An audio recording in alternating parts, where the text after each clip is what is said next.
현대장선에서 승선을 하고 현대장선에서 계속 육상 근무를 했었습니다. 그래서 이제 주로 오퍼레이션 업무를 하다가 이제 미국의 그 미주본부가 저희들 LA에 있었는데 LA하고 달라스에 한 5년 근무하다가 다시 이제 기획본부에 일을 하다가 또 시카고 또 영업 지점장으로 또 한 4년 일을 했었습니다. 그래서 다시 2013년도부터 이제 여기 이제 기획본부장 일을 하고 있는데요. 지금 뭐 어쩌면 2013년도부터 지금까지 아까 뭐 생주 얼마만큼 절박하냐고 말씀을 하셨는데 정말 절박하게 지금도 살고 있습니다. 그래서 오늘 제가 말씀드린 거는 여기 이제 뭐 교수님들이 이렇게 많은 줄 저도 몰랐습니다. 정말 알았으면 저도 안 왔을 겁니다. 근데 일단 왔으니까 가능하면 제가 뭐 말 주변에 있는 것도 아니니까 실무 중심으로 그리고 가능하면 저희들 그 성장 전략을 최대한 많이 공유하는 시간을 갖도록 하겠습니다. 그래서 저희들 지금 이름을 뭐 글로벌 대형 선사로의 복귀 전략입니다. 지금 보시면 뭐 아까 우님도 지금 말씀을 하셨지만 사실 좀 양해를 구하기 여기에 제가 여기 자료는 좀 다릅니다. 요 책자에 나와 있는 자료는 엊그제 그 부산항 BPA 주간 그 부산항 물동량에 대한 그 전략에 대해서 좀 자료를 준비하라 해서 놓고 발표를 하고 왔는데요. 사실 요거는 좀 성격이 달라서 제가 만든 걸 그대로 가지고 발표를 드리도록 하겠습니다. 지금 사실 뭐 우리가 2009년도부터 이제 세계 금융 위기가 있는 그 시점부터 지금까지 좀 계속 해온 시장은 불황입니다. 그리고 2016년도 지난해가 가장 월스트였습니다. 그래서 아시는 바와 같이 뭐 여러 가지 이제 M&A가 일어나고 또 불행하게 또 한진도 이렇게 지금 사태가 생겼던 해가 지금 2016년도입니다. 그래서 2016년도 운임 지수를 보면 가장 월스트고요. 지금도 뭐 운임이 조금은 회복은 되고 있지만 지금 여전히 아직까지 브레이크 이븐에서는 굉장히 지금 동떨어져 있는 그런 시장 상황이라고 말씀을 드릴 수 있겠습니다. 그래서 지금 보면 뭐 서플라이 앤 디맨드 이 부분에 있어서 저는 좀 생각이 다른 게 하나 있습니다. 이제는 아까 뭐 해운의 그 주기는 제가 보기에는 없다고 봅니다. 두 번째는 지금 이제 생존 전략인데요. 이제 뭐 머스크나 MSC, CMA, CGM 포함해서 해상 운임에 대해서 그렇게 관심이 없습니다. 왜냐? 운임은 우리가 컨트롤할 수 있는 부분이 아니기 때문에 궁극적으로 비용 경쟁력 부분에 지금 우선순위를 두고 있습니다. 그래서 이제 뭐 계속 선대 경쟁력 부분이 나오고 터미널 합리화 부분이 나오고 노선 합리화 부분이 나오는 그런 상황이라서 지금 제가 보기에는 올해 내년도까지는 분명히 공급 가행입니다. 어쩌면 2019년도까지도 이렇게 공급 가행 사태가 제가 보기에는 지속이 될 것 같아서 선사들의 수익력 확보는 굉장히 어렵지 않을까. 어쩌면 그 사이에 다른 또 M&A가 일어날 가능성이 저는 충분히 있다고 보여집니다. 그래서 지금 그 부분에서는 굉장히 지금 어텐션을 저희들도 많이 하고요. 또 방어 논리를 지금 준비를 하고 있습니다. 그래서 제가 좀 하이라이트 하고 싶은 건 이 부분입니다. 지금 선사의 대형화가 지금 지속적으로 일어나고 있습니다. 순차적으로 말씀을 드리면 지금 여기에 이제 머스크하고 함부르크 수도 합병은 이미 EU에서 승인이 떨어졌습니다. 그래서 2018년도 1월부터 머스크하고 함부르크 수도 합병이 이제 시행이 됩니다. 근데 EU에서 조건을 단 게 하나 있습니다. 함부르크 수도하고 머스크가 합병이 되면 EU 쪽의 시장 점유율이 너무 높습니다. 그래서 지금 EU에서 얘기한 게 뭐냐면 함부르크 수도가 유럽에 기항하는 모든 서비스의 배를 철수하는 조건으로 승인이 떨어졌습니다. 그렇기 때문에 EU 당국도 굉장히 지금 그 컴플라이언스 중요하게 생각을 하고 있고요. 또 하나 더 있습니다. 브라질 당국에서 또 승인을 해줬는데요. 또 조건이 있습니다. 뭐냐면 사실 브라질은 시장이 크지 않습니까? 근데 거기에 시장이 큰데 도메스틱 캐리어, 근해 선사 중심의 선사가 3개가 있습니다. 그게 이제 지금 함부르크 수도가 보유하고 있는 알리안사, 그 다음에 브라질 국가에서 운영한 러그인, 또 다음에 머스크가 지금 운영하고 있는 메르코수르 있습니다. 그래서 이 머스크하고 함부르크 합병이 되면 궁극적으로 이 두 회사가 2개의 근해선사를 갖고 있는 겁니다. 그래서 그 중에 하나를 팔라는 조건이 떨어진 전제하에서 승인이 떨어졌습니다. 그래서 지금 머스크에서는 지금 브라질에 있는 메르코수를 지금 팔려고 매각을 내놓고 있습니다. 그게 지금 현재 상황이고요. 지금 보시다시피 이제 함부르크 수도가 사실은 이제 남미 항로 최강자입니다. 그렇기 때문에 굉장히 지금 합병이 되면 시너지 효과가 크지만 또 다른 경쟁 선사 입장에 굉장히 위험 요소가 됩니다. 그래서 지금 이제 두 선사가 합병이 되면 제가 이제 궁금해하는 거는 좀 색다른 생각을 하고 있는데요. 그럼 머스크가 굳이 얼라이언스 할 필요가 있을까? 이 부분입니다. 지금 이제 뭐 2M, MSC하고 머스크, 그다음에 저희들하고 사실은 뭐 걔네들은 10년 계약을 했지만 좀 제가 미리 부연 설명을 드리면 우리는 일부러 3년을 했습니다. 그럼 저희들이 원해서 3년을 한 거고요. 제가 또 당사자였고 그렇기 때문에 저희들은 3년을 두고 봤을 경우에 3년 내에 저희는 수익을 낸다. 구조를 개선한다. 그 다음에 머스크 협력을 계속 유지할지 아무 다른 방법 찾지 그건 우리가 결정을 하면 되는 그런 부분입니다. 그래서 지금 머스크하고 함부르크스는 굉장히 지금 더 커지고 있고 보시다시피 MSC가 지금 300만 TU잖아요. 근데 양사가 합치면 거의 400만이 가까워집니다. 그러면 사실은 이제는 MSC도 머스크의 경쟁 상대는 아니 될 수도 있다 이렇게 생각을 하고요. 사실 MSC는 뭐 여기 아폰테 그룹에서 뭐 워낙 잘 하고 있기 때문에 하지만 여기는 개인 사기업이기 때문에 실적 발표는 하지 않습니다. 하지만 지금까지 버티고 있는 이유는 여기는 크루즈 사업이 굉장히 많이 활성화가 되어 있습니다. 그래서 크루즈 사업 플러스 터미널 사업을 통해서 컨테이너 쪽에 손해를 지금 메이크업하는 그런 비용 구조가 되어 있는 것 같습니다. 그다음에 CMA, CGM이 사실은 이제 APL을 이제 인수 합병을 했지 않습니까?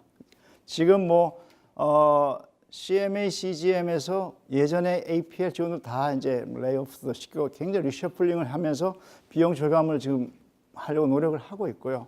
지금 싱가포르에 가 보시면 아시겠지만 정말 APL 직원들 여러 군데 이제 이직한 경우가 많이 생기고 그러면 지금 APL을 지금 인수한 CMA, CGM은 여전히 유동성 문제가 있습니다. 그래서 사실은 APL 같은 경우, CMA, CGM 같은 경우에는 APL이 소유한 LA 터미널, GGS 터미널, 카오슝 터미널 매각을 지금 진행을 하고 있습니다.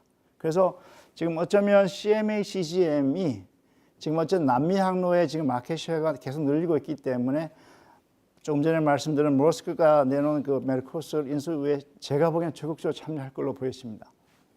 그다음에 코스코 차이나 시핑은 이제 뭐 게임 끝났습니다. 근데 코스코는 지금 원하는 게 딱 심플합니다.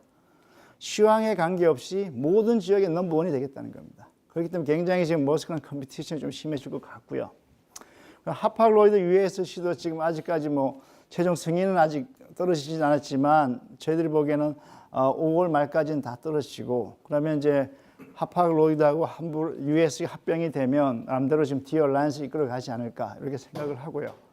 그다음에 이제 이 3J 부분 아까 남 교수님 말씀하셨지만 지금 이제 싱가포르에서 오피스 내 가지고 3사가 맨날 이제 머리 맞대면서 7월 달까지는 조인트 벤처를 만들고 내년 4월 1일부터 이제 3J 한 회사로 이제 발족을 하게 됩니다. 그다음에 에버그린은 뭐 지금 100만 TU. 그 앞에 이렇게 총 7개 회사가 사실은 전체 선봉량의 70%를 지금 점하고 있습니다. 그러면 이제 가장 큰 문제가 OCL, 양밍라인, HMM, PIL, 짐입니다. 그럼 지금 제가 지금 쭉 느끼는 거는 뭐냐면 이제는 한 나라의 한 해운 회사가 궁극적으로 가야 되지 않을까 하는 생각을 합니다.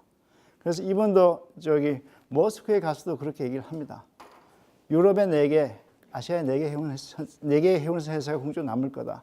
이제 머스크나 CMA, CGM, MSC, 하팍로이드. 극동에서는 코스코, 에버그린, HMM, 일본 3사 하나. 이렇게 가는 그런 컨셉으로 지금 구도가 그러시는 걸로 보고 있고 그 사이에 지금 이쪽 부분에서 더 이제 M&A가 일어날 가능성은 충분히 있다고 저희들이 보여주시고요. 지금 그 부분에서 지금 뭐 우리는 좀 괜찮은데 다행히 디얼라이언스 같은 게 얼마 전에 양밍라인이 지금 발표가 됐지 않습니까? 그죠? 지금 리스트럭처링이 지금 진행되면서 이제 주식 거래가 중단되면서 디얼라이언스 멤버들이 굉장히 민감하게 반응을 하고 양밍라인 짐을 실지 않겠다. 왜 예전에 한진 사태에 대한 교훈이 있기 때문에 그래서 지금 상대적으로 다른 얼라이언스에서 지금 반사 이익을 보고 있는 걸로 이해가 되고 있습니다.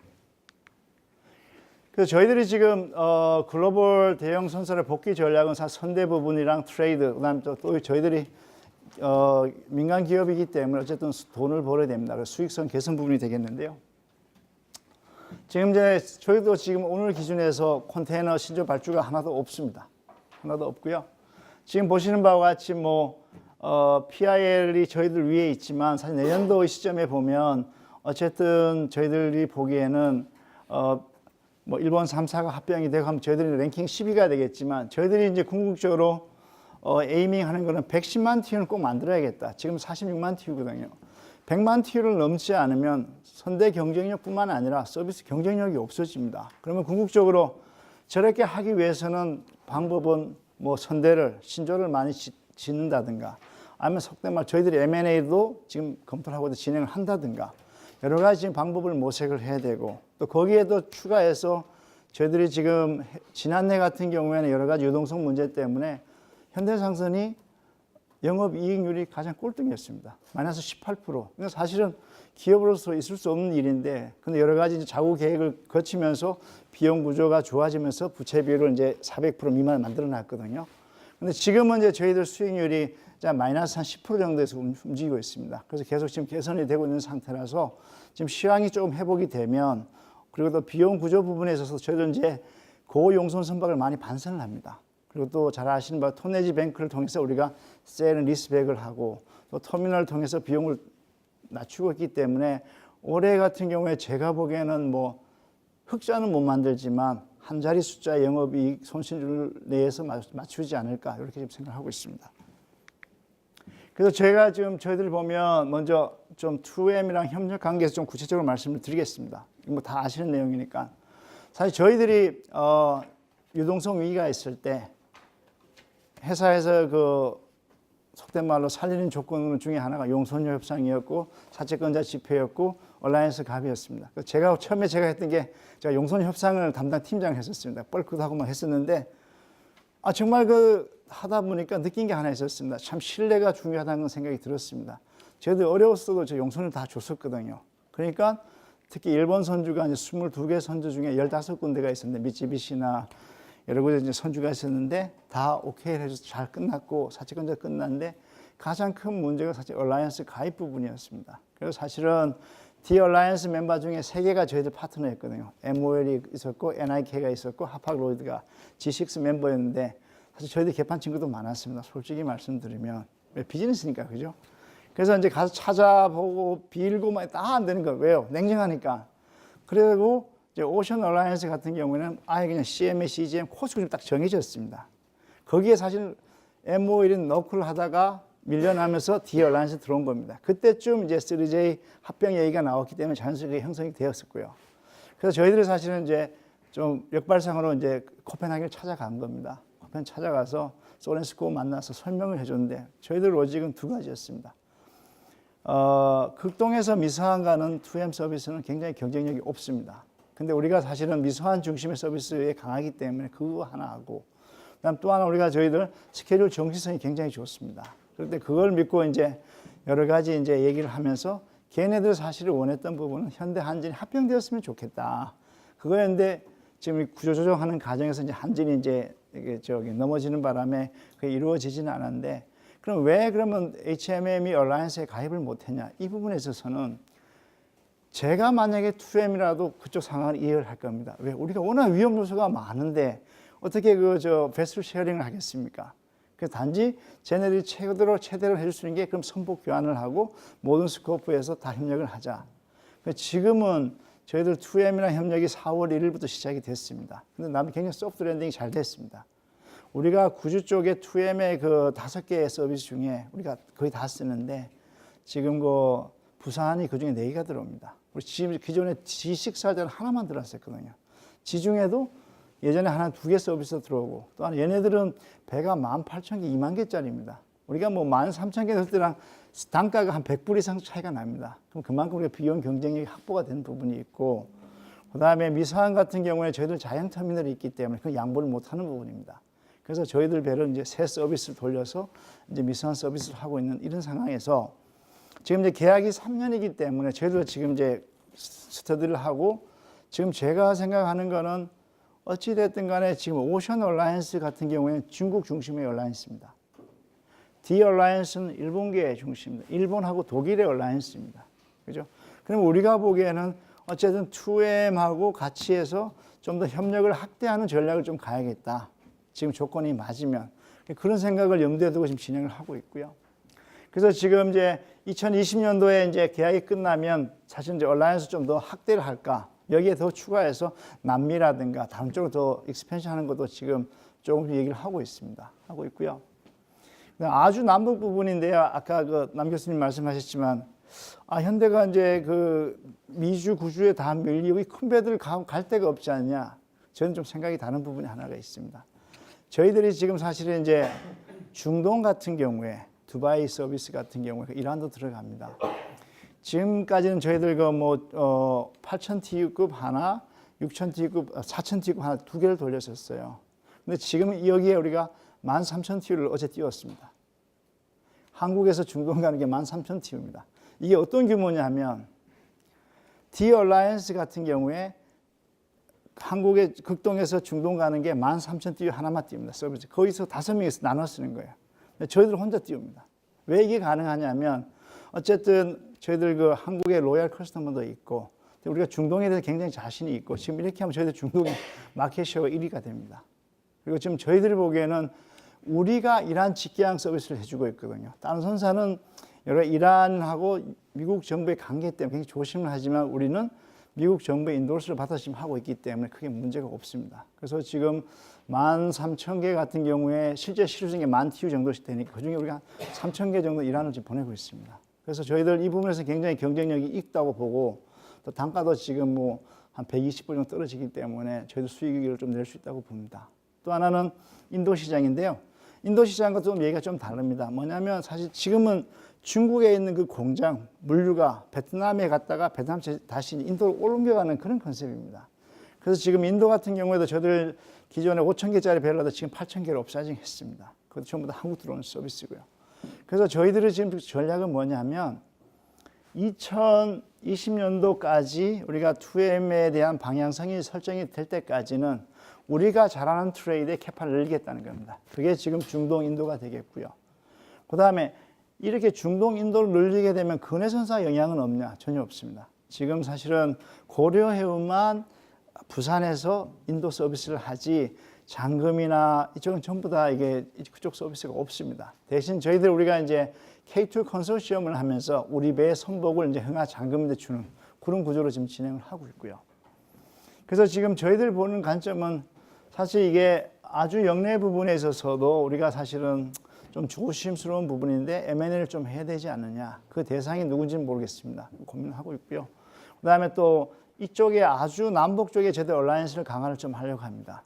일단은 기본적으로 한국발에 대해서는 우리랑 K2 컨소시엄, 한국 선사로 중심을 가고 기타 뭐 중국에서 아프리카라든가 남미라든가 이쪽 같은 경우에는 유로피언 선사 말고 제가 보기에는 이제 아시아 쪽의 맹주는 코스코입니다.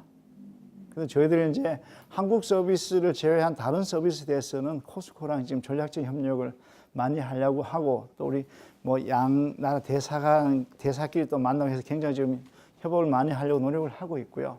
그다음 기타 뭐 다른 쪽에 있어서는 저희들 사실은 뒤에 말씀드리겠지만 신조 발주에 대한 계획이 굉장히 구체적으로 좀 나와 있습니다. 나와 있고 그다음에 터미널도 지금 굉장히 여러 군데 확보를 많이 하고 있습니다. 물론 또 한진이 기존에 갖고 있던 터미널도 우리가 일본 테이크 오버를 해야 되고요. 그래서 지금 이제 저희들이 지금 터미널을 갖고 있는 이유가 뭐냐면 사실 자영 터미널을 갖고 있으면 물량만 받쳐주면 훨씬 더 단가 경쟁력이 있습니다. 그게 공적 비용 경쟁력 부분인데요.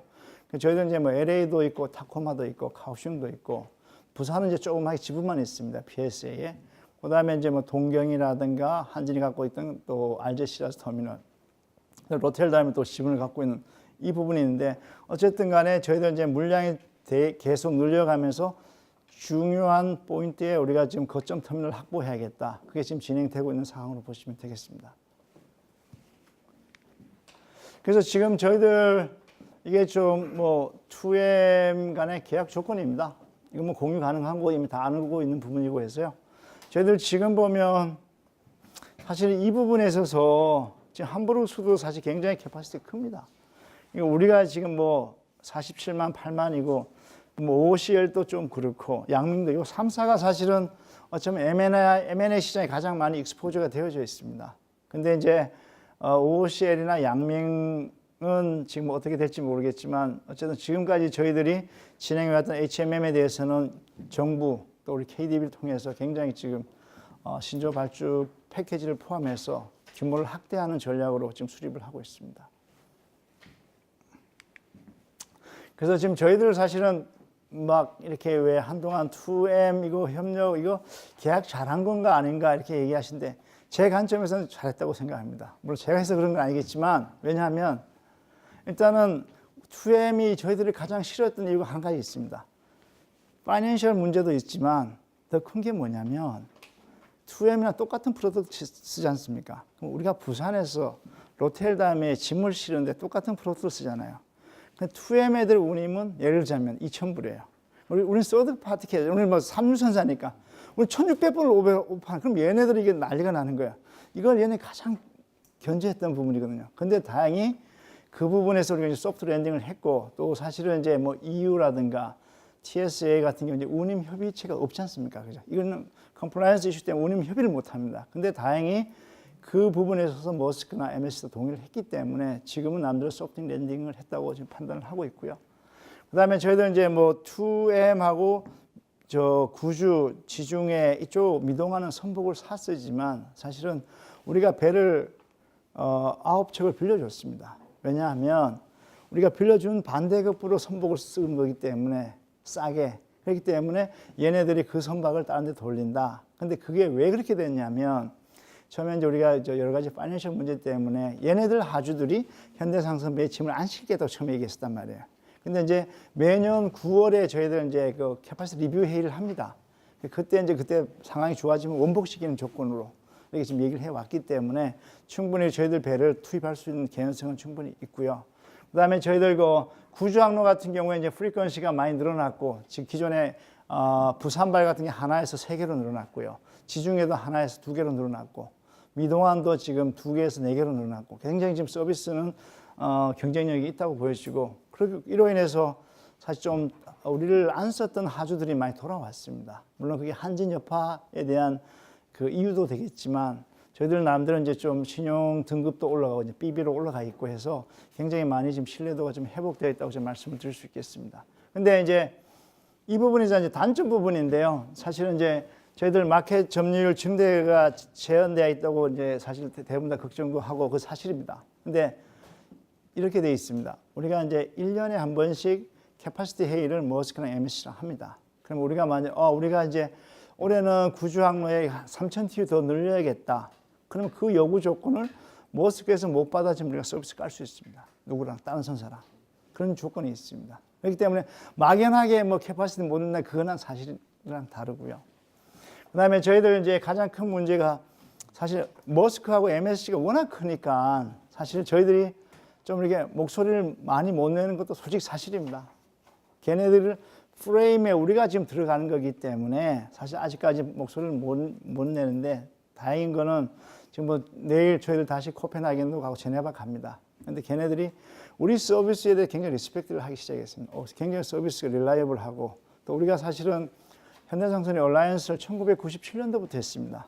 한 20년 정도 해왔기 때문에 언제나 코퍼레이티브한 마인드가 있기 때문에 전혀 사실 문제가 없었다. 그렇게 말씀을 드리고 있고요. 단지 이제 문제되는 부분이 뭐냐 하면 이제 2M 애들조차도 이제 3년 뒤를 고민할 겁니다.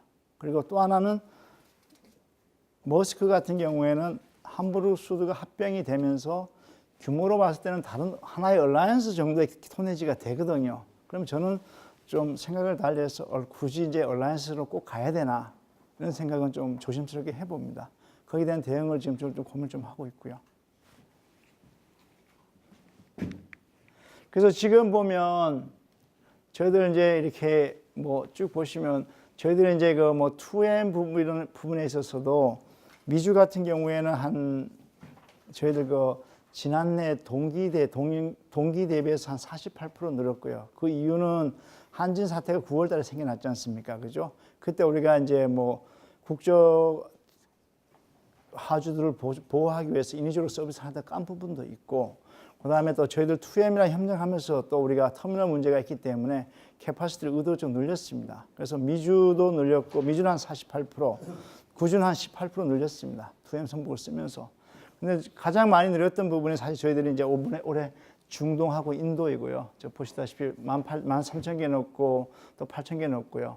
그 다음 저희 추가적으로 인도, 유럽 서비스도 지금 추가로 검토를 하고 있고 이제 신조 부분인데요. 사실은 이제 저희들 올해 아마 2,500TU급 5척을 신조할 할 겁니다. 할 거고요. 그다음에 이제 2020년도 뭐 KR에서 오셨으니까 2020년도 되면 여러 가지 환경 규제가 많이 바뀌잖아요. 삭스, 낙스 이게 굉장히 크리티컬하거든요. 그래서 지금 2020년도를 딜리버리를 목표로 해서 저희도 이제 신조 사양 검토도 들어가고요. 사실 지금 현재 13,000개로 갈지 18,000개로 갈지 아직 그건 정해지지 않고 척수 부분도 지금 검토를 하고 있는데 어쨌든 궁극적으로 저희들은 100만 TU까지는 만들어야겠다. 그런 분명한 목표는 있습니다. 그래서 그거는 이제 우리가 2M이랑 관계없이 저희도 성장 전략이기 때문에 또한 3년 뒤에 2M 계약이 끝나기 때문에 그걸 인정을 해주면 2M이랑 협력이 계속 강화를 하는 거고 아니면 우리 또 다른 방법을 또 찾아야 되지 않을까. 그 사이에 뭐 다른 M&A가 일어날 수가 있고 또 3J 컨솔리데이션이 일어날 수 있고 양명이 또 합병될 수 있는 여러 가지 변수가 있기 때문에 한 3년 정도 되면 충분하지 않을까 이렇게 지금 보고 있습니다. 그리고 이제 저희들이 걱정하지 아직 결정을 못한 게 이제 LNG 엔진 그 부분에 있어서는 아직까지 결정을 못 했습니다. 그리고 지금 뭐 이번에 그 OCL하고 MOL이 인도받은 2만 TU급 신조선에도 보면 이제 LNG를 장착할 수 있는 그 장치만 만들어 놨다더라고요. 그렇게 했기 때문에 우리도 지금 뭐 그거에 대해서는 좀 더 고민을 해봐야 될 것 같습니다. 그래서 지금 배척수나 사이즈 부분에서는 지금 구체적으로 말씀을 못 드리지만 어쨌든 우리가 2021년도까지 100만 TU는 넘기는 그런 전략으로 해서 지금 수립을 하고 있습니다. 그래서 지금도 이 부분은 이제 부산항 물동량 부분인데요. 사실은 저희들 뭐 올 1월까지도 좋았습니다. 근데 그 전에 이제 한진 사태가 생기기 전, 그러니까 우리가 여러 가지 어려움을 겪었을 때는 부산항 물동량이 뭐 입출항 다 포함해서 월 한 7만, 8만밖에 안 됐습니다. 근데 올 1월에 이제 12만 5천 TU, 그다음에 공비 3월, 이제 2월부터 해서 저희들 이제 머스크 MSC 다음으로 이제 12만 TU까지 이제 올려놨습니다. 그래서 지금 저희들이 뭐 얘기하는 게 어쨌든 부산항을 저희들 허브로 쓰는 계획은 분명합니다. 그래서 지금 TS 물량이라든가 물량이 많이 늘어남에 따른 BPA나 뭐 이쪽으로부터 인센티브를 좀 계속 요구를 하고 있고 또 우리가 지금 가장 큰 문제가 뭐냐면 머스크하고 MSC가 왜 부산에 한정 물량이 많겠습니까? 그만큼 비용 경쟁이 있어서 하는 거지 않겠습니까? 그죠? 그래서 거기에 최소한 맞춰달라고 지금 뭐 PSA랑도 얘기도 하고 그런 전략을 수립하고 있고요. 또 하나 사실은 저희들이 지금 뭐 닝보나 카오슝에 비해서는 부산항의 한적 비용이 최소한 2.5배 이상 비쌉니다. 그 얘기인즉슨 우리 비용 부담이 늘어날 수 있다는 그런 부분이 있고요.